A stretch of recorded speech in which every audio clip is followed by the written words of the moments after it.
그래도 오늘도 한번 시장 정리를 해보도록 하고요. 뒷부분에는 제가 종가 매수에 관련된 좀 팁을 말씀드리려고 합니다. 많은 분들이 종가 매수 관심을 있어 하는데 도대체 어떤 자리를 선호하는지, 어떤 분봉상의 흐름이라던가 또 어떤 종목 내에서 해야 성공 확률이 높아지는지 제 개인적인 생각을 좀 말씀을 드리면서 마무리하도록 할게요.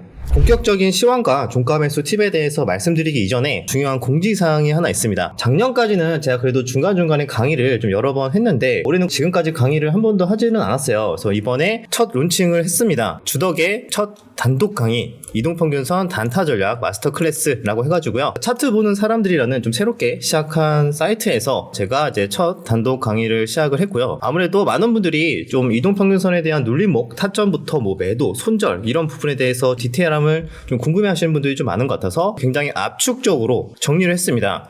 제 매매의 장점은 하루 종일 컴퓨터 앞에 앉아있을 필요가 없죠. 그래서 미리 계산이 된 타점에서 매수, 매도, 스탑 로스까지 적극적으로 활용한다면 하나의 부업처럼 편안하게 대응이 가능하다는 장점이 있습니다. 사회 초년생일 때부터 이 기법을 이런 식으로 좀 검증을 해왔고요. 검증을 해온 이후에도 꾸준히 저의 이제 월급 같은 캐시플로우를 만들어준 소중한 전략이기도 했습니다. 초창기 전업 투자 시절 때 이것 때문에 제가 그래도 월급 이상의 꾸준한 수익을 얻었다, 이렇게 볼 수가 있는데요. 관련해서 제가 어떤 식으로 지금 강의를 준비했냐면, 정말 많은 분들이 강의를 좀 불필요한 내용들을 굉장히 많이 넣거든요. 괜히 인트로부터 해가지고 핵심을 설명하기 전에 기초적인 내용들, 다들 아는 막 내용들을 설명하고 그걸로 시간 다 잡아먹고 실질적으로 진짜 핵심은 뭐 두세 시간 막 이렇게밖에 안 된단 말이죠. 제가 그래서 불필요한 거 그냥 다 제거하고 실제로 진짜 필요한 부분만 간추려서 핵심 커리큘럼으로 준비를 했습니다. 5일선 매매를 예를 들었을 때 분봉상에서 어떤 지표상에서 매수를 해야 되고, 익절은 어떻게 해야 되며, 손절은 이렇게 잡아야 된다, 원칙 2-1, 2-2 이런 식으로 모든 이평선 매매마다 다 설명을 했으니까요. 이번에 한번 제대로 눌림목 매매 배워보고 싶은 분들은 한번 보시면 좋을 것 같습니다. 커리큘럼은 간단하게 필요한 3일선부터 5일선, 11선, 21선 매매 기술에 필요한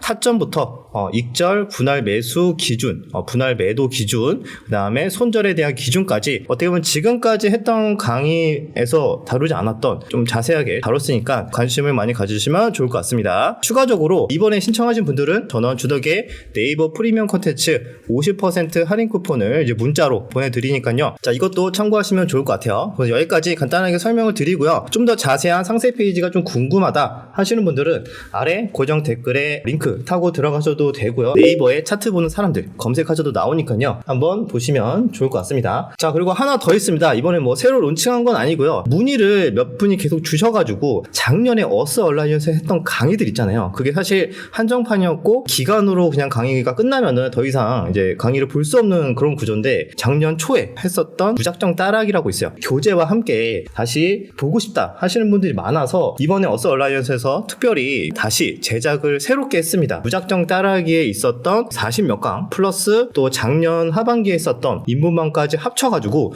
총 54강의 VOD와 함께 실물 단기매매 총 집합본 실물 교재 2권을 같이 묶어서 이번에는 이제 선착순 100명에게 드리니까요. 이것도 관심 있으신 분들은 아래 고정 댓글 참고하시면 좋을 것 같아요. 자, 요거는 강의가 엄청 많죠. 총 54강으로 되어 있기 때문에 지금까지 강의했던 내용의 총 집합본이라고 보시면 돼요. 그럼 나는 그냥 이동평균선 눌림에 정말 핵심만 배우고 싶어 하시는 분들은 시간도 아끼고, 그러면은 제가 앞부분에 설명드렸던 이동평균선 단타 전략 강의를 들으시면 되는데 1년 동안 들어도 되니까 전체를 한번 다 배워보고 싶다 하시는 분들은 이번에 한정판으로 나온 단기매매 이제 총 집합본 요거 어스 얼라이언스에서 신청을 해주시면 좋을 것 같아요. 상세 페이지 다 이렇게 작성이 돼 있으니까요. 이거 일일이 꼼꼼하게 하나하나 다 보시고, 왜냐면은 이 커리큘럼 자체가 너무 많아요. 커리큘럼만 2페이지야. 다 말씀을 못 드려요. 그래서 여러분들 수량이 많진 않아요. 그래서 정말 필요하신 분들만 신청하시면 될 것 같습니다.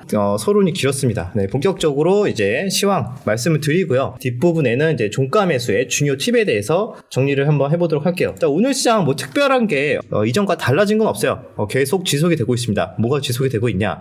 야, 미국장 나스닥 계속 신고가야. 이거 어떻게 지금이라도 따라가? 이렇게 생각하시는 분들이 정말 많은 것 같은데, 엔비디아는 조금 조정을 받았지만 다른 반도체 종목들이 이제는 너도 나도 지금 바토 턴치하면서 형님 엔비디아가 갔으니까 이제 아우들도 따라간다 라고 하면서 지금 다 같이 올라가고 있거든요. 그러니까 우리 하이닉스 신고가, 강력하게 신고가를 또 오늘 5%나 급등을 하면서 마감을 했습니다. 하이닉스 차트를 보니까 정말 아름답네요. 그죠? 1년 내내 지금 상승을 하고 있는 모습. 지금 이 정도 추세고 이 정도 수급이라면 정말 올해만큼은 조정이 한두 차례 또 세게 나온다고 해도 전체적으로 여기 20일 이동평균선 또는 여기 60일 이동평균선을 깨지 않는 한 무조건 눌리면은 매수하는 전략, 계속 승률이 높지 않을까라고 생각이 듭니다. 아마 올해까지는 계속 실적이 좋게 나올 거라는 기대감이 있기 때문에 또 이런 하이닉스 여전히 너무 강하다. 그렇기 때문에 또 뒤늦게 또 따라 올라가는 종목들도 있습니다. 그게 뭐냐면 이수페타시스. 자, 최근 들어서 다시 살짝 올라오더니 정고점 부근에서 오늘 돌파하는 흐름이 나와줬습니다. 자, 이런 식으로 반도체 내에서도 한 번씩 수급이 들어와주고 있고, 역시 대장의 흐름은 하이닉스가 하고 있다. 하지만 삼성전자도 오늘은 그래도 2% 다시 어제의 하락폭을 전부 회복하면서 아직 나도 안 죽었어, 그런 모습을 지금 보여주고 있어요. 자, 그 외에도 수급이 이제는 조금 분산된다고 말씀드렸잖아요. 반도체와 뭐 화장품, 전력기기에만 몰렸던 수급들이 그래도 조금 이제 동해 유전이나 자동차나 아니면은 유리기판, 그리고 뭐 방산, 이쪽까지도 조금씩 계속 분산이 되고 있어요. 그래서 오늘도 특징적이었던 거는 방산에서 우리 어제는 LIG 넥스원 이런 종목들이 신고가를 갔잖아요. 오늘은 하나 시스템이 또 강하게 또 신고가의 흐름을 보여줬습니다. 여기에 나온 뉴스는 이제 유럽 최대 방산 전시회 유로사토리를 이제 개막을 했다고 합니다. 여기에서도 이제 루마니아 같은 경우에는 한국관을 K9 자주포로 보기 위해 오픈런을 했다는 뉴스가 있거든요. 이것도 굉장히 재밌는 것 같은데, 그 정도로 K9에 굉장히 관심이 많나 봅니다. 그것 때문에 어제 당연히 관련주도 올랐던 거고, 오늘은 또 하나 시스템도 여기에 참여를 했다는 소식에 다시 한 번 더 순환매가 들어왔다, 이렇게 볼 수가 있습니다. 그 외에도 자동차, 그다음에 현대차가 다시 한 번 더 신고가를 갱신을 했고요. 그 외에도 자동차 부품주는 소폭 조정, 그 다음에 유리기판도 쉽게 꺾이진 않네요. 예전에 유리기판으로 잘 올랐던 JNTC 같은 종목은 어제에 이어서 오늘도 신고가 흐름 강하게 보여줬고요. 그 외에는 차별화가 나와주고 있습니다. 자, 이런 식으로 유리기판 종목들도 좀 들어온 게 특징적이었고요. 화장품 어제 쉬었잖아요. 오늘 실리콘2, 링글 오드랩 이런 종목들부터 해가지고 만연공장 이렇게 전체적으로 조금씩 반등을 성공하는 모습. 자, 그리고 테슬라 소식 때문에 자율주행 쪽도 움직였습니다. 그 중에서 라이콤 소형주긴 하지만 테마송으로 거의 상한가 근처까지 상승을 했는데, 테슬라 중국 상하이에서 주행 보조 FSD 시험 승인을 했다는 소식에 테슬라도 오늘 간밤에 주가가 무려 5%나 넘게 올랐죠. 그래서 이것 때문에 몇몇 종목들 자율주행 관련 테마로 움직였던 애들이 좀 급등이 나왔고요. 동해 유전, 저는 거의 요즘에 테마로 봤을 때는 얘네가 가장 강한 주도 테마라고 볼 수가 있을 것 같아요. 보시면은 한국가스공사 단일가 끝나고도 좀 쉬지 않고 이렇게 5일선 깨지지 않고 올라가고 있습니다. 제가 일정에서도 말씀드렸지만 이번 주 금요일이죠. 동해 유전 관련된 전략 회의를 앞두고 이쪽 관련된 기대감이 계속 살아있다는 거 확인하시면 될 것 같고요. 포스코 인터도 오전에 강세를 보였다가 오후장에는 조금 차익 실현이 나온 모습. 자, 그래서 동해 유전도 여전히 거래대금 굉장히 빵빵하게 터져주고 있는 게 특징적이고, 변동성 너무 좋게 잘 나와주고 있습니다. 여기서 아마 많은 분들이 정말 단타를 하고 있지 않을까, 그렇게 생각이 듭니다. 식품 쪽도 쉽게 끝나진 않습니다. 역시 식품도 오늘 삼양식품이 차익 실현이 좀 나오나 싶었는데, 오후장으로 갈수록 다시 끌어올렸어요. 다시 종가 고가로 끌어올리면서 다시 한 번 더 70만원대 신고가 갱신을 했고요. 그러면서 또 움직였던 게 이번에는 뭐 고추장까지 나왔습니다. 고추장 돌고 돌아서 우리 저번에 뭐 떡볶이, 막걸리, 빙과류 다 돌았죠. 자, 이번엔 뭐가 돌아야 되냐? 고추장 안 나왔습니다. 샘표 식품이 오늘 거래대금 1000억 터뜨리면서 무려 장중에 상한가 근처까지 상승이 나왔다가 반납을 했네요. 샘표 식품까지 식품주들은 여전히 끝나지 않고 순환매가 들어오고 있는 모습 체크하시면 될 것 같고요. 막판에 바이오 쪽이 좀 올랐습니다. 바이오 쪽에서도 3,000당 제약이, 얘 언제 이렇게 조용히 있다가 슬금슬금 올라오고 있었네요. 슬금슬금 올라오고 있다가 오늘 전고점을 터치를 했습니다. 전고점 터치하고 소폭 밀리면서 끝났는데, 오후장에 바이오가 그래도 반등이 나와주면서 우리 코스닥 코스닥, 코스피에 비해서 조금 소외받고 있었는데 보합권으로 올리면서 좀 마감이 된 것 같습니다. 첨단 제약과 그 다음에 알테오젠 이런 종목도 마지막에 소폭 반등, 그러면서 코스닥을 마지막에 조금 끌어올렸다, 이렇게 보시면 될 것 같아요. 아니 코스피에 비해서 코스닥 왜 이렇게 안 좋은가요? 라고 생각할 수 있잖아요. 아무래도 2차전지 때문에 그런 것 같습니다. 2차전지가 뭐 트럼프 우세 영향도 있고 이번에 리튬 가격이 또 하락을 했다는 소식 때문에 2차전지 쪽 센티가 갑자기 급하게 꺾였어요. 그렇기 때문에 코스닥에 아마 비중을 많이 차지하고 있는 2차전지가 약세를 보여주고 있어서 상대적으로 코스닥이 약하고, 코스피는 반도체가 우리 하이닉스 날아가고 있기 때문에 반도체가 멱살 잡고 코스피는 잘 버텨주고 있다. 근데 우리 업종 차트 보면 코스피가 지금 전고점 다 왔잖아요. 보시면 우리 이전 전고점이 2779포인트야. 오늘 장중 고점이 2772포인트. 한 번 시도했고, 두 번 시도했고, 세 번 시도했습니다. 저는 개인적으로 이렇게 같은 지지대든 저항대든 세 번째 시도할 때는 뚫릴 가능성이 높다고 판단을 하거든요. 왜냐면은 그 전에 움직였을 때 저점을 올렸느냐가 되게 중요해요.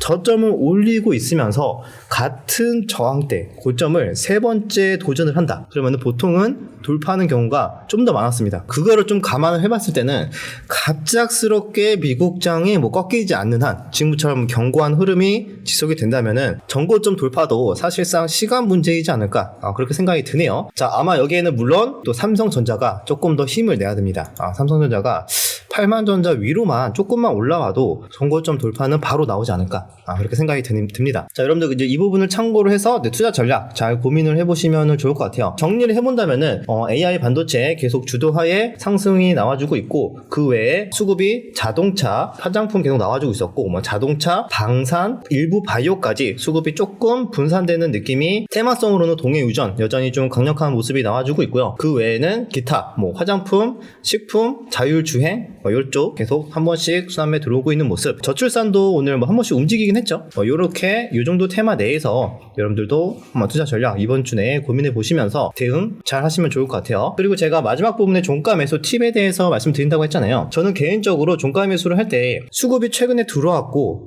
들어왔는데 정고점을 돌파하기 직전 얼마 남지 않은 자리, 그러니까 예를 들면은 이번에 이수페타시스 같은 자리, 자, 수급이 최근에 이렇게 거래량이 좀 증가하면서 들어왔는데 정고점 돌파가 얼마 남지 않았어. 이럴 때는 정고점 돌파의 가능성을 열어두고 종가 매수 이런 자리로 많이 활용을 하기도 하고요. 플러스 최근에 이제 테마로 이제 한마디로 기대감이 살아있는 주도 테마 있잖아요. 동해 유전으로 봤을 때 한국가스공사 같은 종목들 5일선을 깨지지 않는 선에서 거래량이 이렇게 감소하면서 횡보, 분봉상에서도 이렇게 조금 비교적 이렇게 거래량 감소하면서 이렇게 횡보하는 모습들이 나와줄 때, 이때도 좀 종가 매수를 좀 많이 하는 편입니다. 실제로 뭐 한국가스공사랑 포스코 인터 오늘 좀 어제 종가 매수를 하면서 일부 익절을 하긴 했는데, 한국가스공사의 관점을 봤을 때는 제가 중요하게 봤던 거는 아직 기대감 살아있고 여전히 거래대금 굉장히 크게 터져주고 있고, 중요한 거는 5일선이 여전히 살아있기 때문에 5일선이 살아있는 상태에서 거래량을 줄어들면서 그 다음에 분봉을 횡보를 하고 있다. 그리고 테마의 기대감은 살아있다. 거래대금 여전히 빵빵하다. 그러면은 딱히 안 할 이유도 없는 거죠. 그죠? 트레이딩 하는 입장에서는 이런 데에서 종가 매수 또는 다음날 오전장 대응이 가능한, 이렇게 종목 선정이 가능하다. 이렇게 볼 수가 있습니다. 자, 이 부분은 단기 트레이딩에 관해서 말씀을 드리는 거니까 유의하시면 될 것 같습니다. 자, 그러면 여기까지 오늘 준비한 영상은 다 말씀을 드린 것 같고요. 제가 앞부분에 말씀드렸던 이제 첫 단독 강의, 그 다음에 작년에 했던 강의도 요구하신 분들이 많아서 다시 새롭게 만들어서 이제 교재와 함께 한정판으로 나간다는 거. 자, 아래 고정 댓글 링크 참고하시면 좋을 것 같습니다. 여기까지 영상 마무리하고요. 또 내일 영상에서 뵙도록 하겠습니다.